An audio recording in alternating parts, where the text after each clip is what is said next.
Heading बनाते हैं bonding in solid. Sir लिखना है सर ये? नहीं नहीं नहीं नहीं, थ्योरेटिकल है यार, सिंपल है। बॉन्डिंग इन सॉलिड, ठोसों में आबंध, ठोसों में आबंध, ये ठोसों में आबंध। आप देख लेना अगर दिखाई दे रहा है कि नहीं दे रहा है, सुनाई दे रहा है कि नहीं दे रहा है। आज मैंने थोड़ा क्या दूर रखा है इसको, मोबाइल को, तो हो सकता है कई बच्चों को दिक्कत जैसे आती है, तो मैंने कहा देखता हूँ जरा दूर रख के साफ साफ नजर आता है। तो बॉन्डिंग इन सॉलिड, ठोसों में आबंध। सॉलिड में जो बॉन्डिंग होती है वो 5 टाइप की होती है। और क्या क्या होती है वन बाय वन डिस्कस करते हैं, है ना। और सिंपल टॉपिक है। इसमें एग्जाम में जब क्वेश्चन आता है ना, तो आपका 2 नंबर का क्वेश्चन भी बन जाता है। जैसे आपसे पूछ लेगा, स्टार्टिंग की 3 ज्यादा पूछता है। स्टार्टिंग की 3 जो बॉन्डिंग मैं आपको बताऊंगा वो 2 नंबर में पूछ लेता है कई बार। और पूरा अगर पूछा तो देखो आपको क्या करना है, सबके बारे में थोड़ा थोड़ा लिखना है, सबके एग्जाम्पल लिखने हैं, कौन क्या क्या होता है, बस हो जाएगा। थोड़ा थोड़ा भी लिखोगे तो कम से कम 2 से ढाई पेज तो भर ही जाएंगे आपके, है ना। तो बच्चों, ठोसों में आबंध की अगर हम बात करें बॉन्डिंग इन सॉलिड, तो सबसे पहले बॉन्डिंग आती है आपकी कौन सी वाली, सबसे पहले आती है आपकी ionic bonding. Ionic bonding, ionic bonding, इसको बोलते हैं आयनिक आबंध। आयनिक आबंध, आबंध, आयनिक बॉन्डिंग, आयनिक आबंध। क्या होता है आयनिक बॉन्डिंग, आयनिक आबंध, तो सुन लो। 5 टाइप की बॉन्डिंग है, जिसमें पहला वाला है आयनिक आबंध। आयनिक बॉन्डिंग क्या होती है, नाम से पता चल रहा है। इसमें जो बॉन्डिंग जब होती है तो आयंस बनते हैं एक तरीके से। देखो कैसे, पहले एग्जांपल से सुनो फिर मैं पूरा सुनाता हूँ। आयनिक बॉन्डिंग क्या होती है, वो किस किस में बनती है वो सुन लो, और पूरा समझना आप तो आराम से। बस दिखाई दे और सुनाई दे, अगर दिखाई और सुनाई नहीं दे रहा है तो मेरे से जरूर बताना, तो मैं इसको थोड़ा आगे खिसका लूंगा, ठीक है, अगर नहीं सुन रहा है।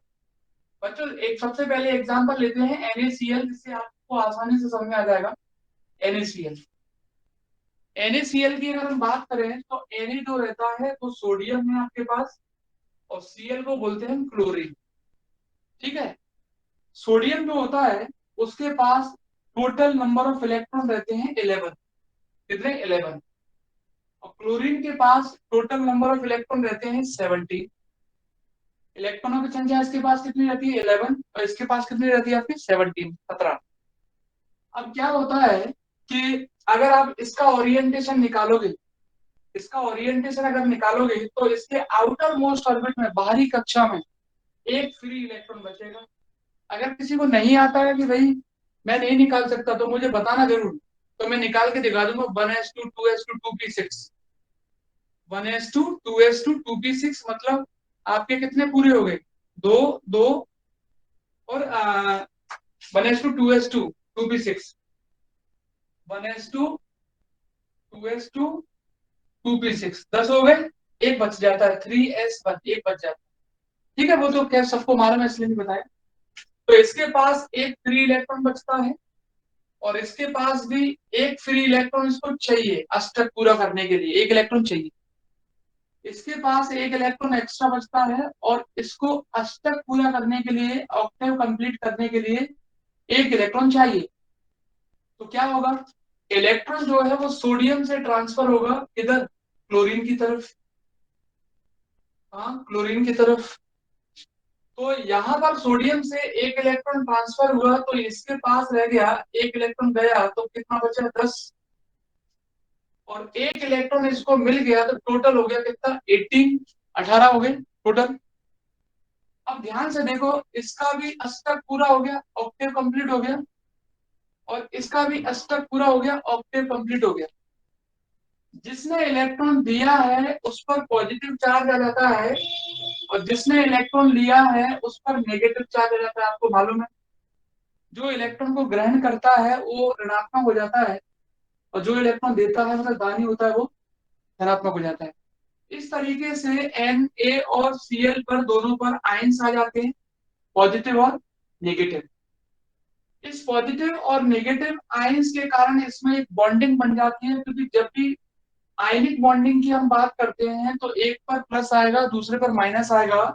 और कूलॉम का नियम ये बोलता है कि प्लस और माइनस के बीच में हमेशा अट्रैक्शन फोर्स लगता है। तो इन दोनों प्लस और माइनस के बीच में इतना अट्रैक्शन फोर्स लगता है कि जो रिपल्शन फोर्स होता है प्लस प्लस के बीच में या माइनस माइनस के बीच में लगने वाला, वो बहुत कम होता है इनके कंपैरिजन में। तो इस तरीके से सोडियम और क्लोरीन के बीच में एक बॉन्डिंग बन जाती है जिसको हम आयनिक बॉन्डिंग के नाम से जानते हैं। अब एक बार मैं हिंदी में एक बार इंग्लिश में बोलता हूँ, फिर आप सुनना पूरा, और थ्योरी में वही लिखना है। मैं तो मतलब ज्यादा ही बोल दूंगा, इतना तो आपको मिलेगा भी नहीं। देखो, इंग्लिश मीडियम वाले बच्चे सुने। सबसे पहले हम क्या करते हैं, मैंने एग्जाम्पल इसलिए लिया है कि जिससे आप थ्योरी बना पाओ। आयनिक बॉन्डिंग में क्या होता है कि आपने एटम ले लिए, एक सोडियम ले लिया है, एक क्लोरीन ले लिया है। सोडियम के पास 11 इलेक्ट्रॉन रहते हैं, क्लोरीन के पास आपके 17 इलेक्ट्रॉन रहते हैं। अगर सोडियम एक इलेक्ट्रॉन क्लोरीन को ट्रांसफर करता है तो इसके पास 10 बचेंगे और इसका ऑक्टेव कंप्लीट हो जाएगा। और क्लोरीन अगर उस इलेक्ट्रॉन को ग्रहण कर लेता है, ले लेता है, तो उसके पास भी 18 हो जाएगा, उसका भी ऑक्टेव कंप्लीट हो जाता है। तो आयनिक बॉन्डिंग जो होती है वो हमेशा दो आयंस के बीच में होती है। जब ये इलेक्ट्रॉन इसको देगा तो इस पर प्लस आ जाएगा, और जब ये इलेक्ट्रॉन लेगा तो इस पर माइनस आ जाएगा।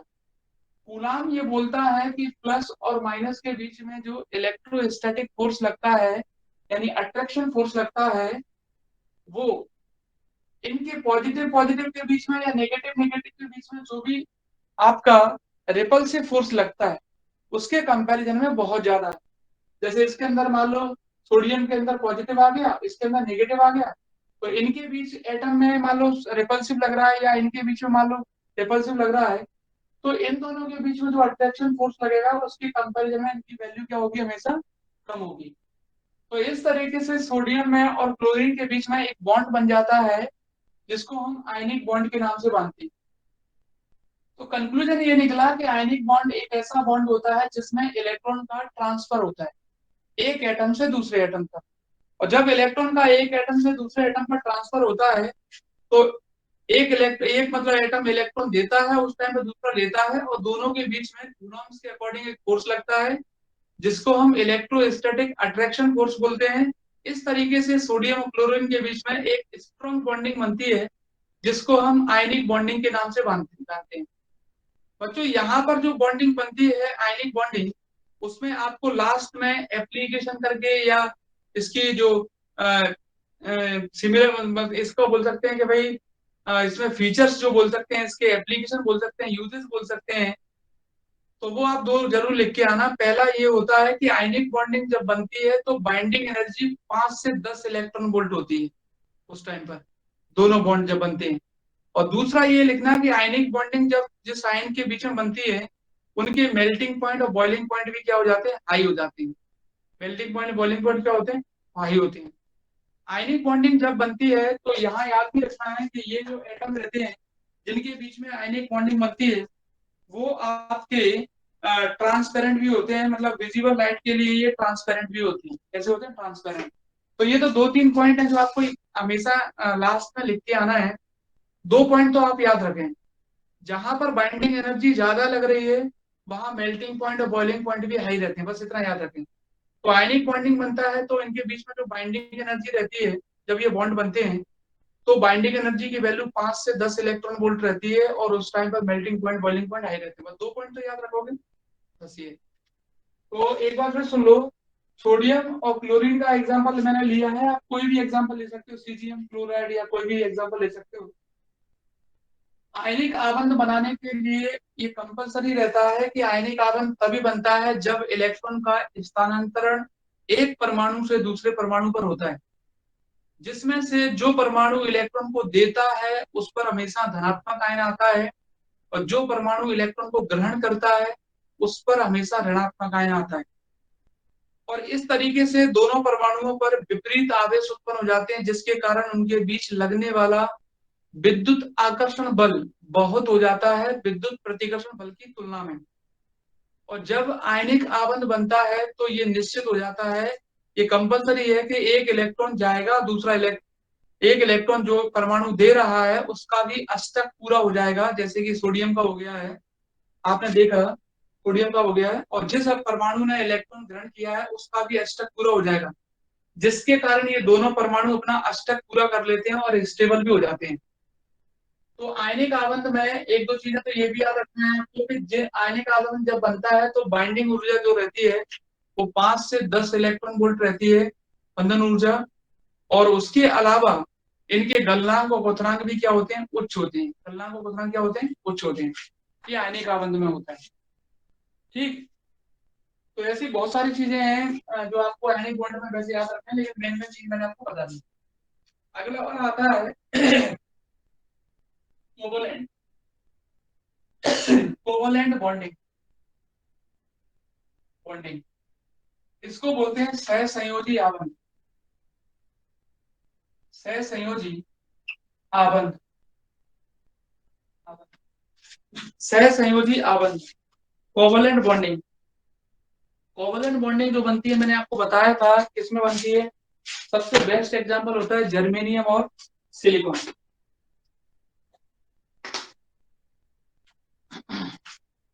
जर्मेनियम, सिलिकॉन, डायमंड वगैरह जो एग्जांपल बताए थे। देखो, सहसंयोजी आबंध जब बनता है कोवलेंट बॉन्डिंग, तो उसमें क्या होता है, उसमें इलेक्ट्रॉन का ट्रांसफर नहीं होता है। इलेक्ट्रॉन ट्रांसफर नहीं होता है। उसमें क्या होता है, इलेक्ट्रॉन की शेयरिंग होती है। क्या होती है, शेयरिंग। अभी आपको बाद में बताऊंगा कि दोनों में क्या डिफरेंस है छोटा सा। इलेक्ट्रॉन की इसमें क्या होती है, शेयरिंग होती है। मतलब एक इलेक्ट्रॉन पर, जैसे उसने देखा यार मेरे पास इलेक्ट्रॉन की कमी है और इसके पास इलेक्ट्रॉन ज्यादा है, तो वो उससे इलेक्ट्रॉन क्या करता है, ले लेता है। क्या कर लेता है, ले लेता है, मांग लेता है उससे। और उसको आवश्यकता है तो अपना इलेक्ट्रॉन भी दे देता है। जैसे मान लो सपोज करो उसको भी आवश्यकता है तो दे देता है। मान लो ऐसा लग रहा है कि मेरे पास एक इलेक्ट्रॉन की कमी है और उसको 2 इलेक्ट्रॉन की आवश्यकता है, तो वो उससे एक ले लेगा और उसको क्या कर देगा, दो दे देगा। तो इस तरीके से जो इलेक्ट्रॉन ट्रांसफर हो रहा है एक तरीके से, तो उस पर दोनों का अधिकार होता है, पहले वाले एटम का भी दूसरे वाले एटम का भी। समझ में आ रहा है जो मैं बोल रहा हूँ।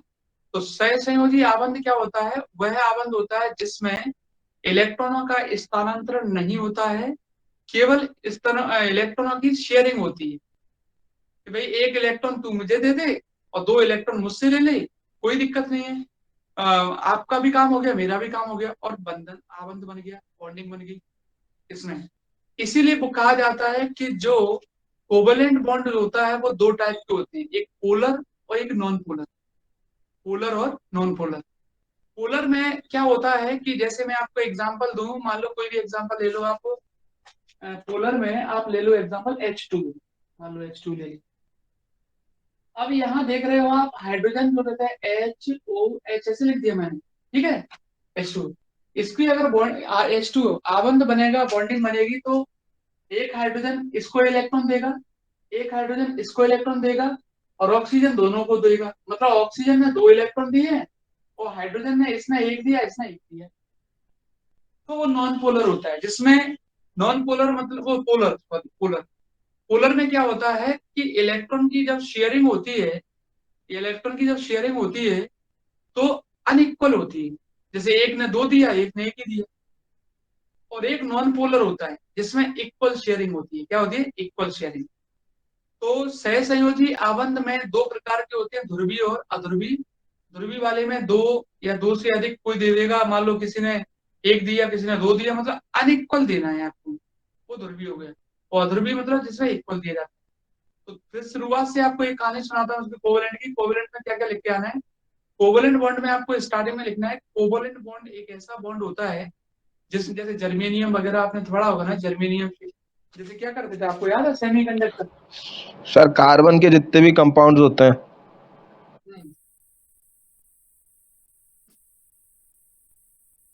जर्मेनियम का मैं एग्जांपल लेता हूँ, बढ़िया था। ये क्या है, आप लोगों ने सेमीकंडक्टर पढ़ा है ना, इसलिए देखो इसके पास भी 4 रहते हैं, है ना, ऐसे ही रहता था। इसके पास भी 4 रहते हैं, इसके पास भी 4 रहते हैं। अब भाई इसमें तो कितना भी खींच सकते हो आप थ्योरी को, लेकिन जरूरत नहीं है इतना ज्यादा। ये इसके साथ बॉन्ड बनाया, ये इसके साथ बनाया, ये इसके साथ बनाया, ये इसके साथ बनाया बॉन्ड, है ना। इसने इसके साथ बॉन्ड बनाया, इसने इसके साथ बनाया, इसने इसके साथ बनाया, इसके साथ बनाया, इसके चारों ने सब जर्मेनियम के चारों के साथ बॉन्ड बना लिए। ट्रांसफर का कोई काम नहीं है। और आवश्यकता अगर होती ना तो कोई दो दे देता, कोई एक भी दे देता, जैसे मैंने H2O का एग्जांपल लिया। कोवलेंट बॉन्ड क्या होता है, फिर से सुन लें। इसमें इलेक्ट्रॉन का ट्रांसफर नहीं होता है, केवल इलेक्ट्रॉन की शेयरिंग होती है।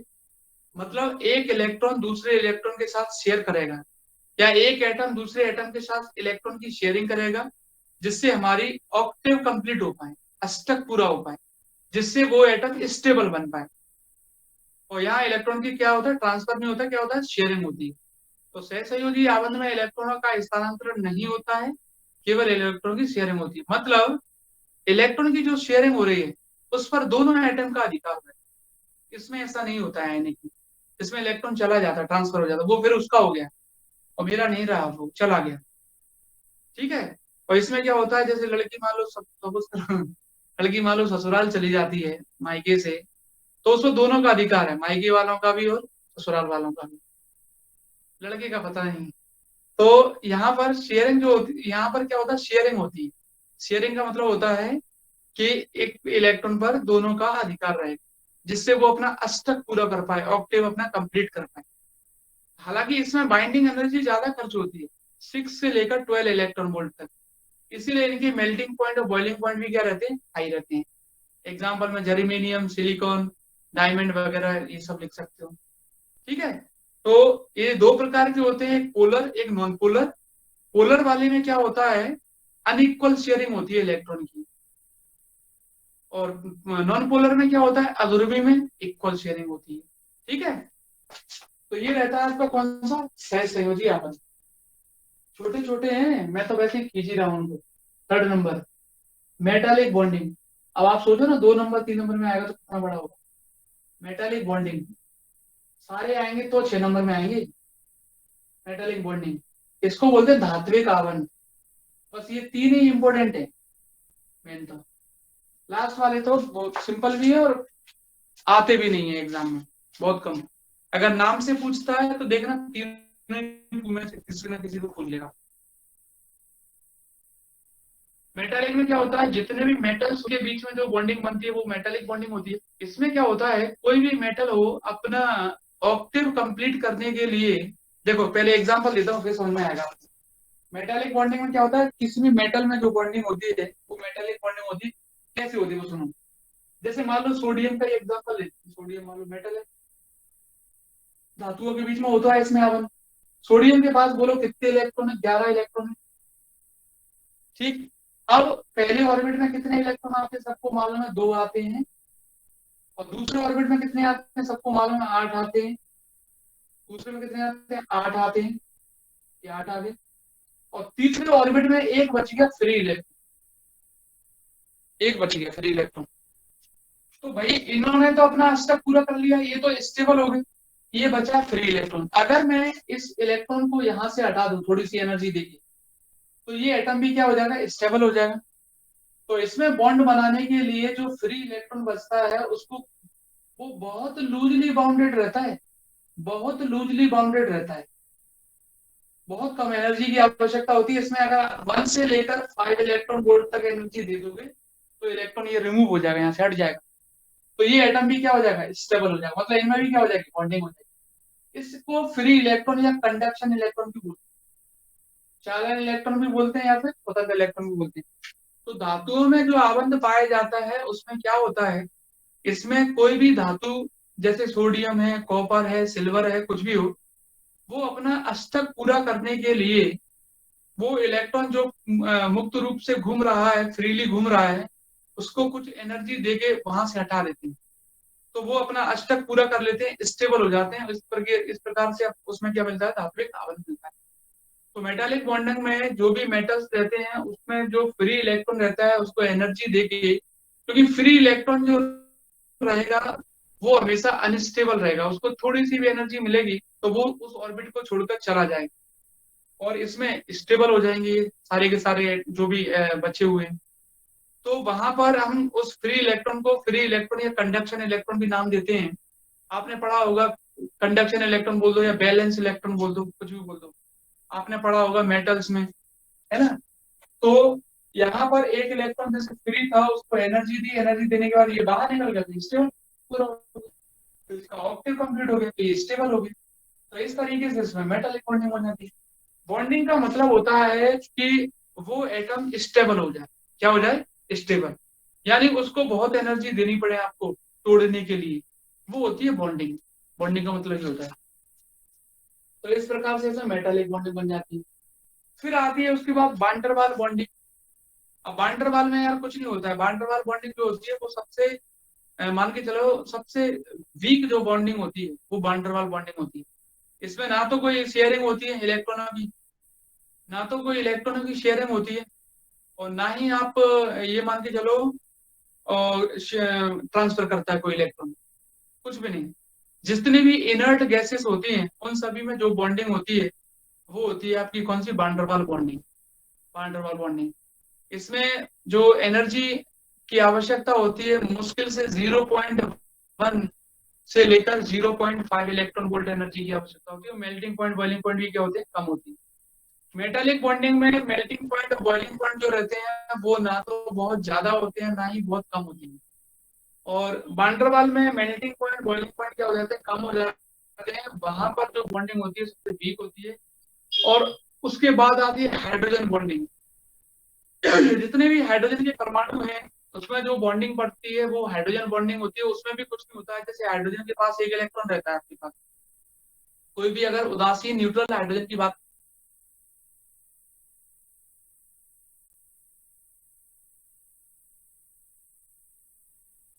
बोल सकते हैं शेयरिंग जो बॉन्डिंग होती है, मतलब कोवलेंट जो बॉन्डिंग होती है उस तरीके से होती है हाइड्रोजन की बॉन्डिंग, बट वीक रहती है उसमें। कोवलेंट बॉन्डिंग बहुत स्ट्रांग रहती है, हाइड्रोजन की बॉन्डिंग जो रहती है वो वीक रहती है। हाइड्रोजन के पास जो भी एटम रहता है या जो भी सॉरी हाइड्रोजन के पास जो भी इलेक्ट्रॉन रहता है वो दूसरे को ट्रांसफर करता है या उसके साथ शेयर करके बॉन्डिंग बना देता है। जैसे H1 H2, है ना, जो भी बॉन्डिंग बनती है हाइड्रोजन से रिलेटेड जो भी होगी तो उसमें जो भी बॉन्डिंग मिलेगी वो कौन सी होगी? Hydrogen bonding. अब सुने फिर से स्टार्टिंग की जो बॉन्डिंग है NH मतलब आयनिक बॉन्डिंग, कोवलेंट बॉन्डिंग और मेटालिक बॉन्डिंग। नहीं, स्टार्टिंग की दो, आयनिक बॉन्डिंग और मेटालिक बॉन्डिंग। आयनिक बॉन्डिंग और कोवलेंट बॉन्डिंग। आयनिक और कोवलेंट स्टार्टिंग की दो जो बॉन्डिंग है उसमें सबसे ज्यादा बाइंडिंग एनर्जी की आवश्यकता होती है 5 से 10 इलेक्ट्रॉन वोल्ट और 6 से 12 इलेक्ट्रॉन वोल्ट। इसका melting point boiling point high रहता है। इसका भी melting point boiling point high रहता है। कल्याण उतना कुछ होते हैं। ये भी विजिबल लाइट के लिए ट्रांसपेरेंट होते हैं, ये भी विजिबल लाइट के लिए ट्रांसपेरेंट होते हैं, बोल सकते हैं। ये दो तीन प्रॉपर्टी आपको याद रखना है। उसके बाद अगर हम बात करते हैं मेटालिक बॉन्डिंग की, धात्विक आवर्धन, इसकी बाइंडिंग एनर्जी यानी बंधन ऊर्जा ना तो बहुत ज्यादा होती है ना ही बहुत कम होती है। इसकी मेल्टिंग पॉइंट बॉइलिंग पॉइंट ना तो बहुत ज्यादा होते हैं ना ही बहुत कम होते हैं। ये दो पॉइंट तो आप रख लो हमेशा के लिए, ठीक है। उसके बाद आती है वांडरवाल बॉन्डिंग और हाइड्रोजन बॉन्डिंग। वांडरवाल बॉन्डिंग और हाइड्रोजन बॉन्डिंग जो होती है वो सबसे वीक बॉन्डिंग होती है। उसमें मात्र बहुत कम एनर्जी मतलब 1 इलेक्ट्रॉन वोल्ट से 0.1 इलेक्ट्रॉन वोल्ट से 0.5 इलेक्ट्रॉन वोल्ट एनर्जी की आवश्यकता होती है बस, क्योंकि वो पहले से ही एक तरीके से बोल सकते हैं बाउंड रहते हैं या उसमें बॉन्डिंग बनाने की आवश्यकता। और इसके मेल्टिंग पॉइंट और बॉइलिंग पॉइंट भी क्या होते हैं? कम होते हैं। तो थियोरेटिकल क्वेश्चन था इसमें, ये लास्ट क्वेश्चन है इस यूनिट का। इतना करना है आपको इस यूनिट में। अब नया चैप्टर स्टार्ट करता हूँ।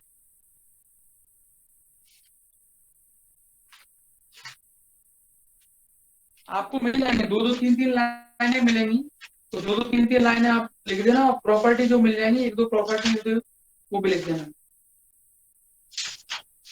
ठीक है। स्टार्टिंग की 3 बॉन्डिंग याद रखना, कुछ उसमें से 2 नंबर का क्वेश्चन पूछ लेते हैं। इंपॉर्टेंट नहीं है ज्यादा ये। अगला वाला यूनिट है आपका,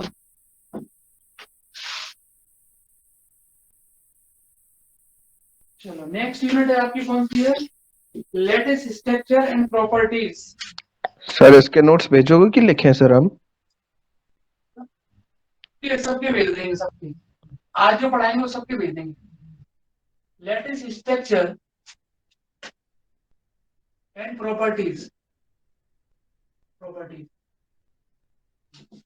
लैटिस स्ट्रक्चर एंड प्रॉपर्टी, जालक संरचना तथा गुण। वैसे डाल देता हूं, जालक संरचना तथा गुण, है ना। लैटिस स्ट्रक्चर एंड प्रॉपर्टी, जालक संरचना तथा गुण। पहली डेफिनेशन सुन लो ध्यान से, फिर उसके बाद उसी से रिलेटेड डेरिवेशन है। मालूम कितने डेरिवेशन है उससे रिलेटेड? 3 डेरिवेशन। और इस यूनिट में डेरिवेशन बहुत टफ है। मतलब जैसे डेरिवेशन स्टार्ट करूंगा तो आप कहोगे चल क्या रहा है। जैसे सेकंड यूनिट में था ना, फर्स्ट पेपर ही देने, इसलिए रेगुलर क्लास अटेंड करना, क्योंकि थ्योरी पार्ट तो आप याद भी कर सकते हो, पढ़ लोगे नोट्स में मिल जाएगा, तुरंत हो जाएगा, लेकिन डेरिवेशन में आपको कंफ्यूजन नहीं होना चाहिए। सबसे पहली डेफिनेशन आती है इस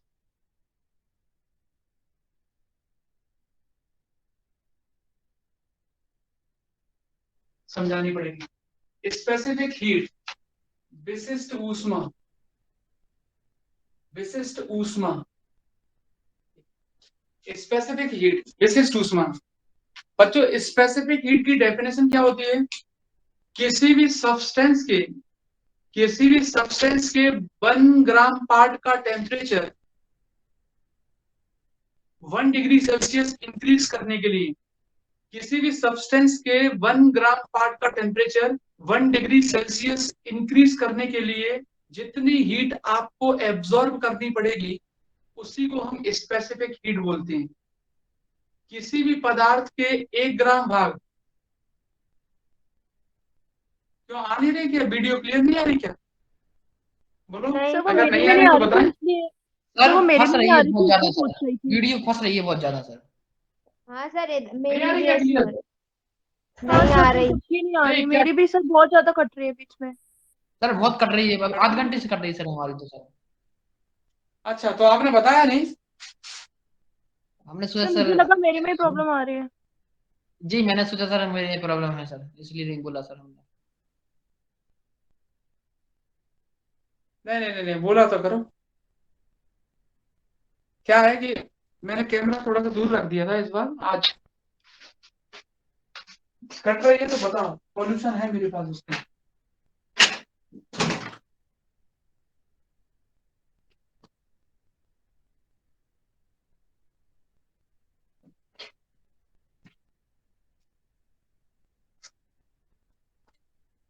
बताओ अब आ रही है क्या? क्यों, अब आ रही है? नहीं आ रही। सर ठीक ठीक है हाँ? बस। और ऐसे ही है सर, ठीक है, मतलब ज्यादा ठीक कुछ ही खास है। नहीं आ रही आज की सर। कोई दिक्कत नहीं है, तो लो मैं अभी सिर्फ सॉल्यूशन निकाल देता हूँ, टेंशन मत लो। आप तो बस बता दिया करो। नेटवर्क प्रॉब्लम है सर। हाँ नहीं, उसका सॉल्यूशन है मेरे पास।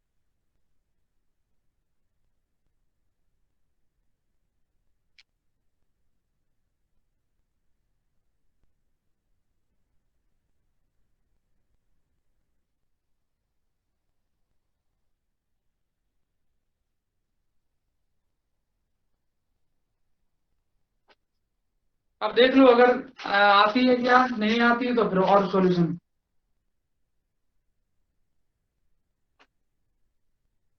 देखो। नहीं आ रही सर। अभी भी नहीं आई? नहीं, अभी भी ब्लरी है। सर नहीं आ रही सर, मतलब ठीक आ रही सर, पहले जैसी नहीं आ रही, जैसी कल थी ऐसी नहीं आ रही सर। अच्छा, वैसी नहीं आ रही।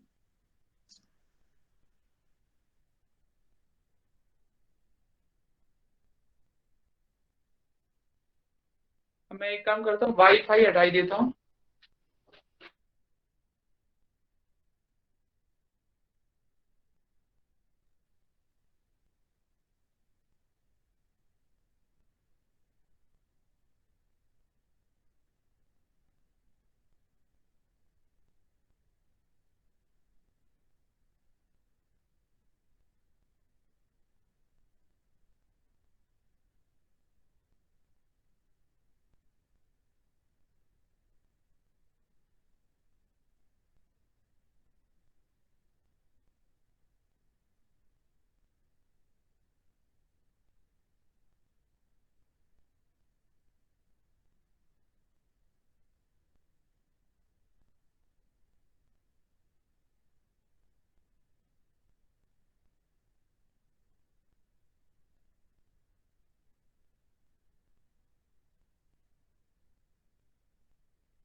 शांत। हाँ सर। सर आवाज आ हमें नहीं तो रही क्या? आवाज तो आ रही सर, वीडियो भी बढ़िया आ रही सर। वो नेटवर्क प्रॉब्लम जियो का आज कर ही रहा है सर, हमारा भी कर सर रहा है अभी एक आई बढ़िया, पहले नहीं आ रही थी। लेकिन हाँ सर अब बढ़िया आ रही है, ये बात तो है। वही तो कह रहा हूँ, तो बताओ ना, तभी तो मैं कंटिन्यू कर पाऊंगा। बता, मैंने क्या है, वाईफाई इसलिए हटा दिया है, जियो वाला ले लिया है बस। तो अब अगर आ रही है नहीं आ रही है तो मुझे बताएं, तो फिर मैं दोबारा से कुछ प्रयास करूँ। बताओ। नहीं सर करूँ बढ़िया स्टार्ट? है, बढ़िया आ रही है सर। हाँ, वो देख लेना अगर नहीं आती, क्योंकि पता चला टॉपिक ही निकल जाए। तो देखो, विशिष्ट ऊष्मा, स्पेसिफिक हीट की डेफिनेशन क्या होती है? टाइम की दिक्कत नहीं है, टाइम तो अपने ऊपर ही डिपेंड करता है, क्योंकि आप भी घर, मैं भी घर, 9 बजे के 9:30 बज जाए, 10 बज जाए, 11 बज जाए, क्या फर्क पड़ता है? लेकिन जितना टॉपिक है उतना कंप्लीट तो कराएंगे ही कराएंगे। लेकिन बात जा, अब बताओ, अब आ रही है कि दिक्कत मुस्कान? नहीं अब नहीं आ रही, अब सही है। अब सही है, चलो ठीक है।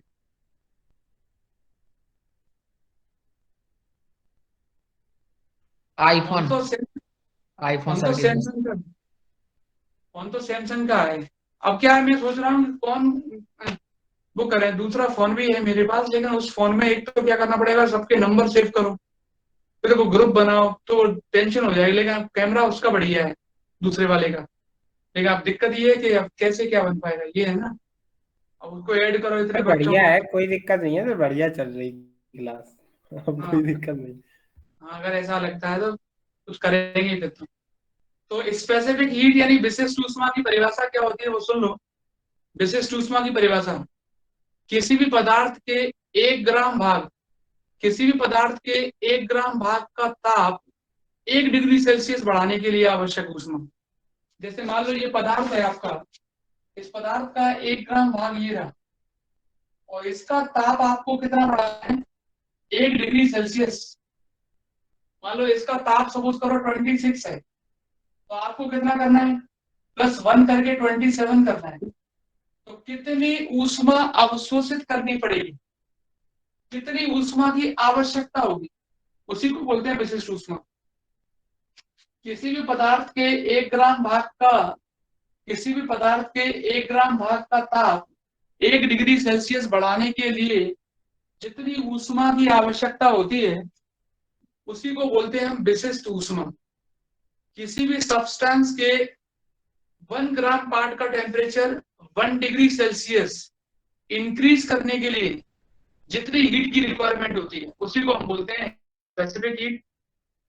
जैसे मान लो ये 1 ग्राम पार्ट है इस सब्सटेंस का, इसका टेम्परेचर मुझे कितना इंक्रीज करना है? 1 डिग्री सेल्सियस। तो कितनी हीट की आवश्यकता होगी, कितनी हीट मुझे लेनी पड़ेगी, उसी को बोलते हैं स्पेसिफिक हीट। क्या बोलते हैं? Specific heat. और ये 2 टाइप की होती है, स्पेसिफिक स्पेसिफिक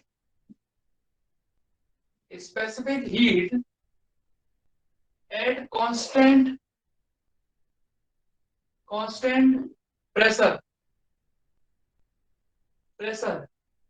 और ये है दूसरा, specific heat at constant volume.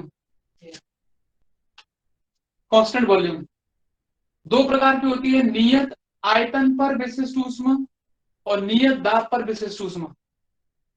दोनों की डेफिनेशन एक जैसी है कि अगर हम कांस्टेंट प्रेशर पर किसी भी सब्सटेंस के 1 ग्राम पार्ट का टेम्परेचर 1 डिग्री सेल्सियस इंक्रीज करते हैं, कब? कांस्टेंट प्रेशर पर, तो उसको बोलते हैं स्पेसिफिक हीट।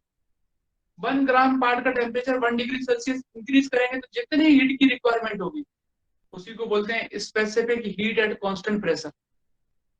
नियत दाब पर किसी पदार्थ के 1 ग्राम भाग का ताप 1 डिग्री सेल्सियस बढ़ाने के लिए आवश्यक ऊष्मा, तो उसको बोलते हैं नियत दाब पर विशिष्ट ऊष्मा। ठीक है, और ऐसे इसकी डेफिनेशन हो जाएगी, कांस्टेंट वॉल्यूम पर अगर आप किसी सब्सटेंस के 1 ग्राम का पार्ट का टेम्परेचर 1 डिग्री सेल्सियस इंक्रीज करते हैं, तो वहां आ जाएगी specific heat at constant volume. ठीक है, तो डेफिनेशन तीनों एक जैसी है। कांस्टेंट प्रेशर पर काम करोगे तो specific heat at constant pressure आ जाएगी, और कांस्टेंट वॉल्यूम पर काम करेंगे नियत आयतन पर, तो नियत आयतन पर विशिष्ट ऊष्मा आ जाएगी।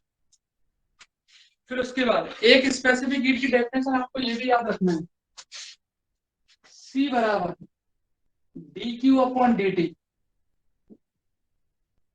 dq अपॉन dt, C से डिनोट करते हैं ना इसको।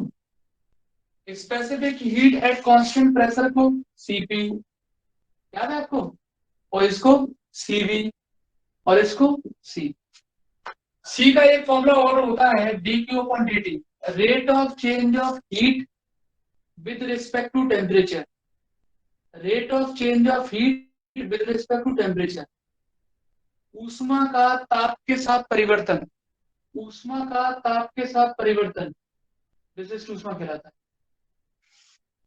इसको मैं ऐसे भी बोल सकता हूँ, rate of change of energy with respect to temperature, rate of change of energy with respect to temperature, ऊर्जा का ताप के साथ परिवर्तन, ऊर्जा का ताप के साथ परिवर्तन क्या कहलाता है? विशिष्ट ऊष्मा। क्या कहलाता है? विशिष्ट ऊष्मा। ये तो ये डेफिनेशन हो गई आपकी। आगे भी बढ़ते हैं हम। बताओ अब, देखो दिक्कत तो नहीं आ रही किसी को? कोई ऐसा हो जिसको क्लियर नहीं आ रहा तो बताएं।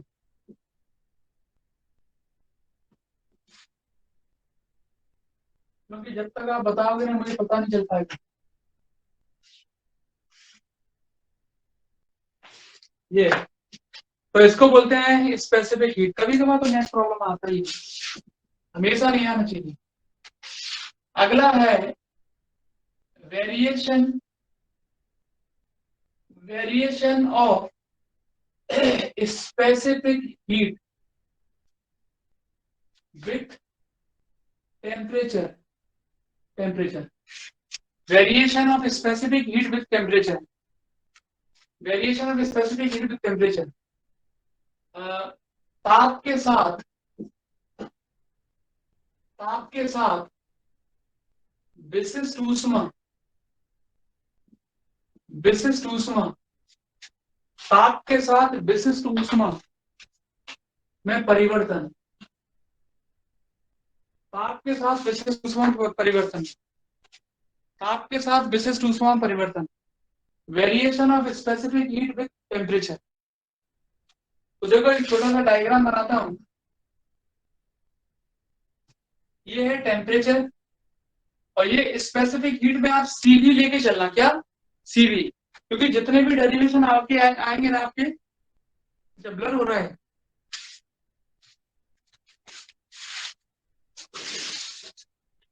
सर नहीं हो रहा सर, सही चल रहा सर, वो नेटवर्क प्रॉब्लम होगी सर। अब क्या है, नेटवर्क प्रॉब्लम है, मैं बताऊंगा।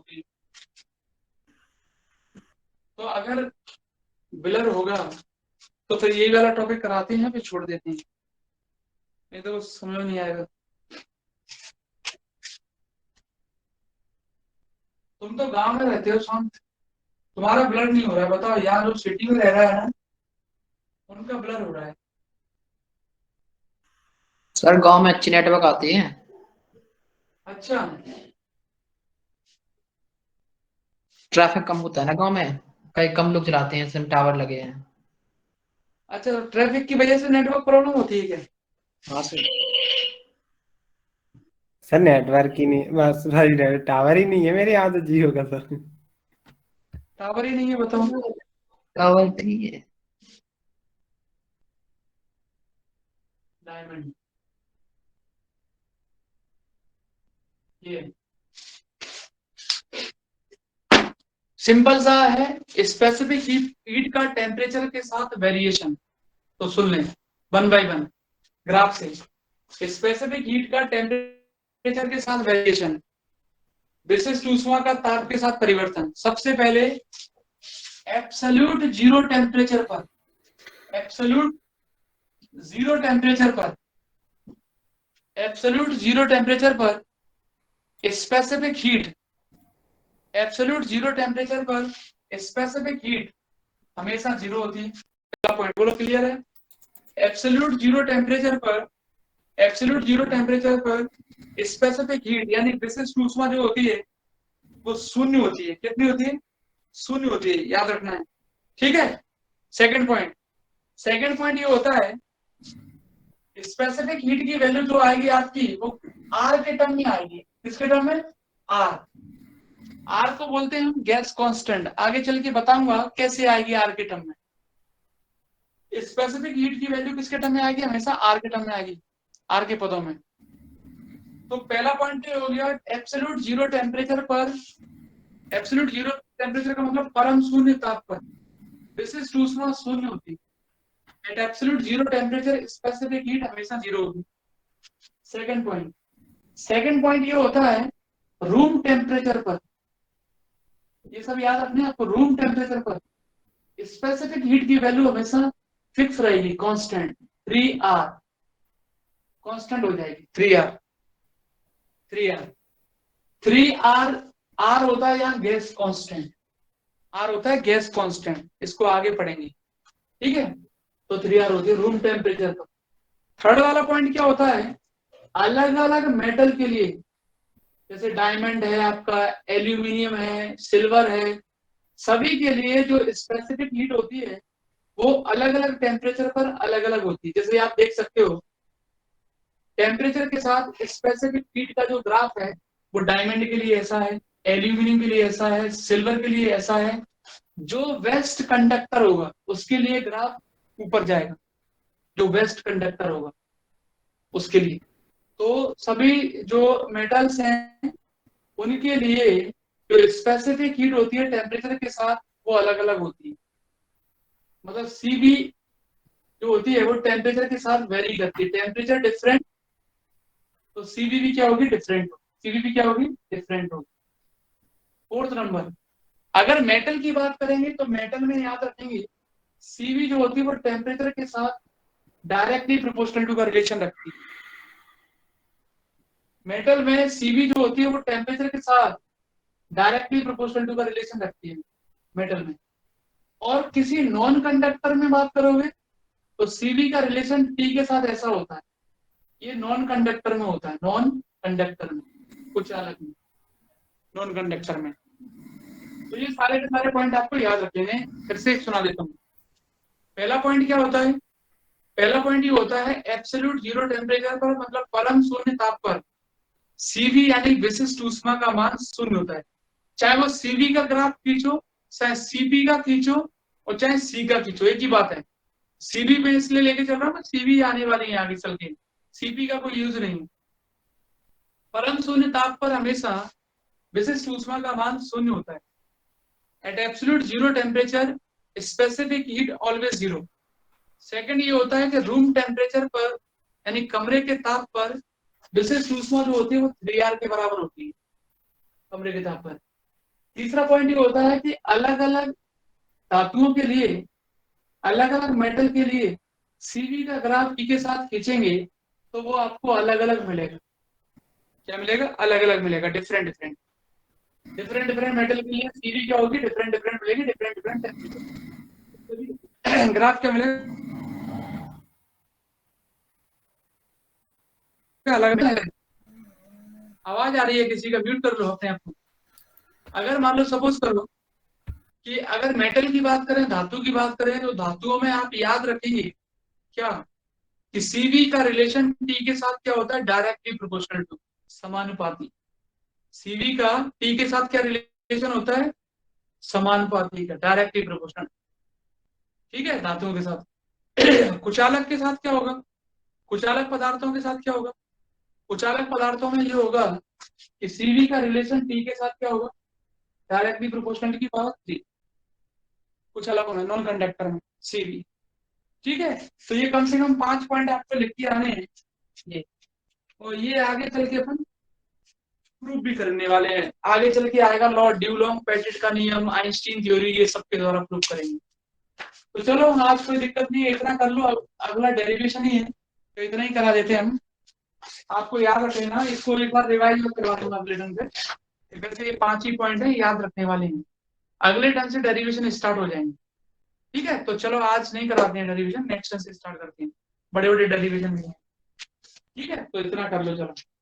और बाकी जिन बच्चों की फीस कंप्लीट जमा नहीं है वो कंप्लीट जमा करवाएं। और आपके एग्जाम होंगे, मैं आपसे पहले ही बोल रहा हूँ, करते जाए तैयारी। कंफर्म हो गया क्या सर? कंफर्म है, क्योंकि वो कोरोना किसी को मार नहीं रहा ना, एक आपको मार दे तो बच जाओगे। सर ऐसा बोल रहे हैं? क्या नहीं, रियली बता रहा हूँ, देखो केस बहुत निकल रहे हैं लेकिन मर कोई नहीं रहा। हाँ अब सर, मर नहीं एक रहा सर 1,80,000 मिल रहे हैं, लेकिन मार सर 146 से 150 ऐसे ही कुछ मार रहे हैं बस। हाँ वही तो कह रहा हूँ, अब जैसे ग्वालियर में 300-400 निकले हैं, तो मर एक भी नहीं रहा। अब 2 4 5 ऐसे चले जाए, 1 2 2 3 2 दिन तो नहीं होती। ओमिक्रॉन में दम केस नहीं है बहुत सर, निकले हैं। हाँ? ओमिक्रॉन में दम नहीं है सर, है वही है। दम नहीं, नहीं वैसे ही निकला, उससे निकल गया। अब क्या है, अब 180 140 जैसे मर रहे हैं, मान लो 150, तो वो तो खुद की बीमारियों से मर रहे हो। ऐसे तो रोज बात जाती है एक्सीडेंट से सर। ऐसे तो डेली मर रहे हैं।